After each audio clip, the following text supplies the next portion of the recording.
حبايبي، عاملين ايه؟ يا رب تكونوا بخير. فيديو جديد. هنشوف مع بعض بقى ايه اللي المفروض بيبقى في شنطة الشغل بتاعتك او شنطة الجامعة او ايا كان. بصوا، كل واحدة ليها متطلباتها او ليها احتياجاتها. احنا هنشوف مع بعض. شنطتي دي شنطة الشغل بتاعتي. انا اخترت ان هي تبقى باك كده اهي، اللي هي بتتشال على الظهر احسن من الكتف. بحيث ان هي ما توجعليش دراعي او حاجة، او لو رايحة مشوار وهشتري حاجات، فدي بتبقى اريح تشيليها على ظهرك كده. فهوريكوا بقى ايه اللي بيبقى معايا وانا في الشغل. اول حاجة هي تبان صغيرة، بس لا هي كبيرة، والخامة بتاعتها كمان حلوة.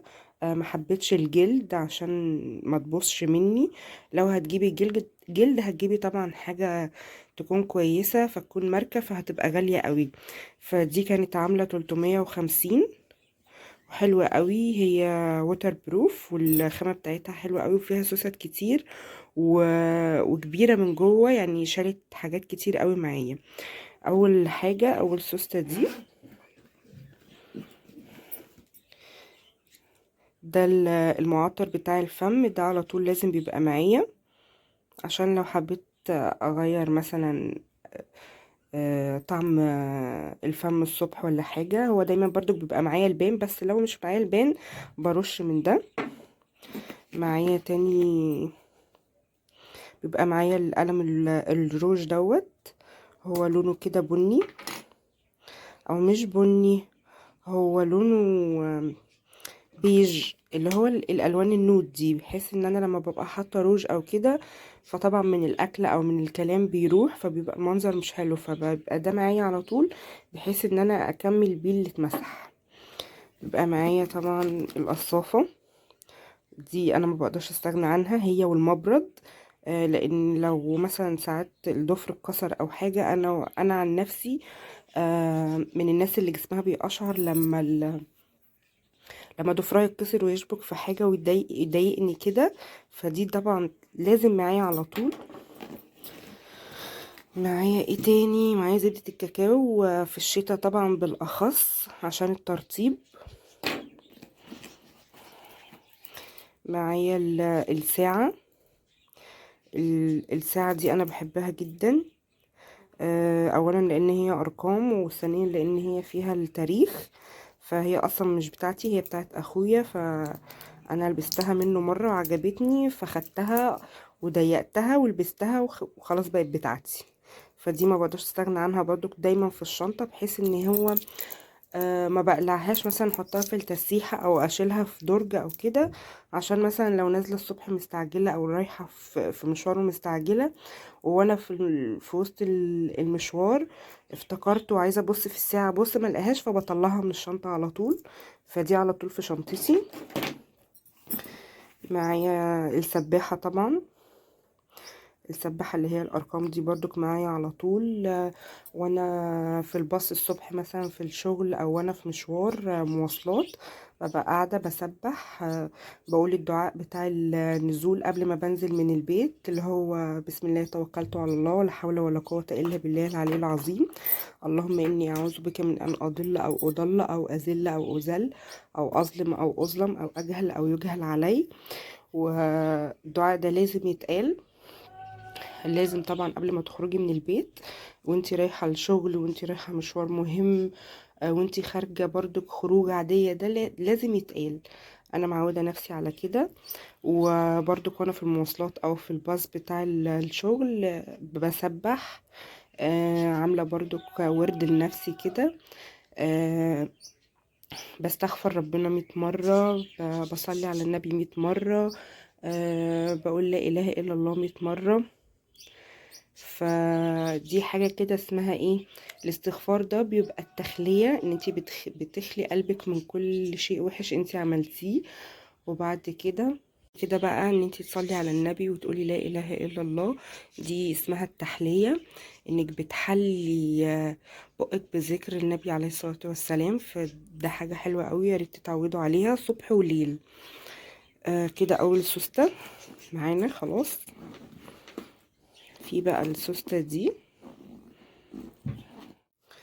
السوستة دي طبعا فيها الكمامة، دي طبعا معانا اساسي.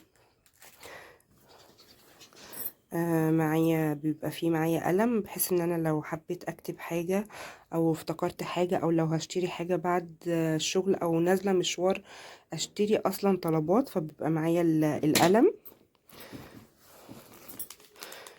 ده شاي برضو بيبقى معايا في الشغل على طول. البقدونس والكرفس بتاع التنين ده عايزه اقولكم ان هو تحفه.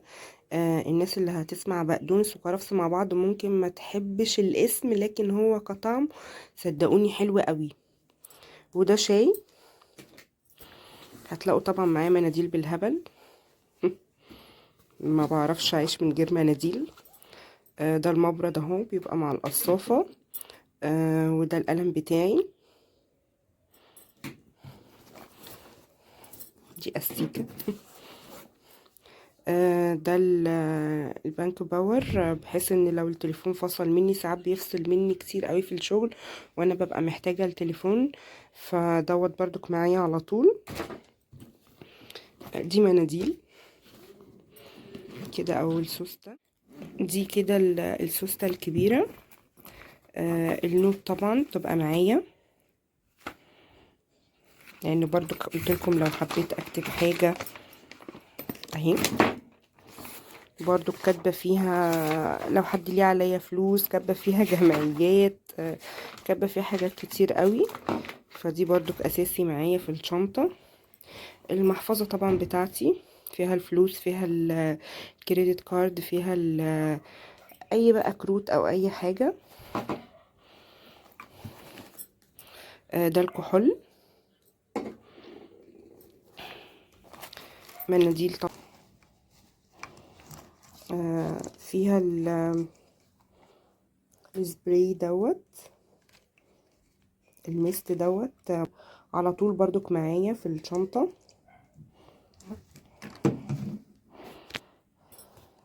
فيها ايه تاني؟ فيها دي روشتة كده بتاعت كوكي، القط بتاعي كان بياخد تطعيمات وكده، فدايما برضو بخليها معايا، بحيث ان انا بعد الشغل باجي اخده بوديه.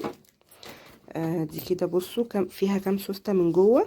ادي سوستة ودي سوستة والجيب دوت. بصوا في مناديل. مناديل بالهبل طبعا.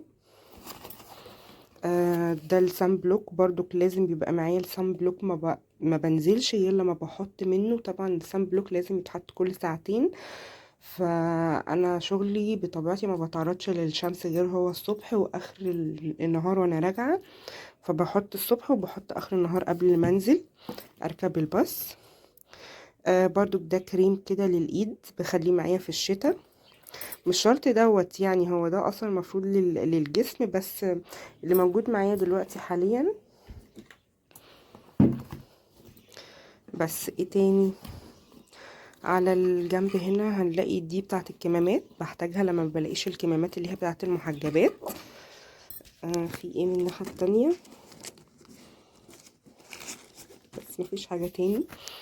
دي كده محتويات الشنطة بتاعتي، بتاعت اللي بخرج بيها عموما بقى كشغل او كأن انا خارجة في اي حتة. طبعا بقى غير طبعا لازم بيبقى معايا ازازة المية بتاعتي، لان انا شخصيا ما بحبش اشرب من مكان اي حد، او من ازازة حد او من كوباية حد، فبيبقى معايا المج الحراري بتاعي بشرب فيه. وازازة المية طبعا الخاصة بيا. بس اقول لكم برضو دايما بيبقى معايا مسكن، انا حاليا واخده منه. بس برضو دايما بيبقى معايا مسكن بقى، اذا كان فوار او اذا كان برشام. لاي حاجه حصلت او لاي حد، مش شرط انا، اي حد تعبان فيبقى ده معايا على طول انقذ بيه حد. برضو بيبقى معايا باد، بس هي خلصانه من عندي اصلا دلوقتي، فبرضو دي لازم من الاساسيات اللي بتبقى معايا في الشنطه. وبس كده يا حلوين، حبيت اعرفكم ايه اللي باخده معايا في الشنطة، ولو حد فايته حاجة او حد ناقصه او ما كانش في دماغه مثلا مبرد، او الروج، بس معظم البنات اكيد بيبقى في شنطتها في روج. السباحه لازم تبقى معاكي تسبحي بيها، لازم يبقى في شنطتك برفيوم، محفظتك طبعا، والنوت بوك بتاعتك، القلم. فزي ما قلت لكم برضو كل واحده احتياجاتها غير التانية. يا رب بس يكون الفيديو عجبكم وانبسطتوا معايا فيه. ولو عجبك الفيديو او اول مره تشوفي القناه بتاعتي، اشتركي في القناه وفعلي زر الجرس عشان يوصلك كل جديد، وحطي لي لايك. باي باي، اشوفكم على خير في فيديو جديد.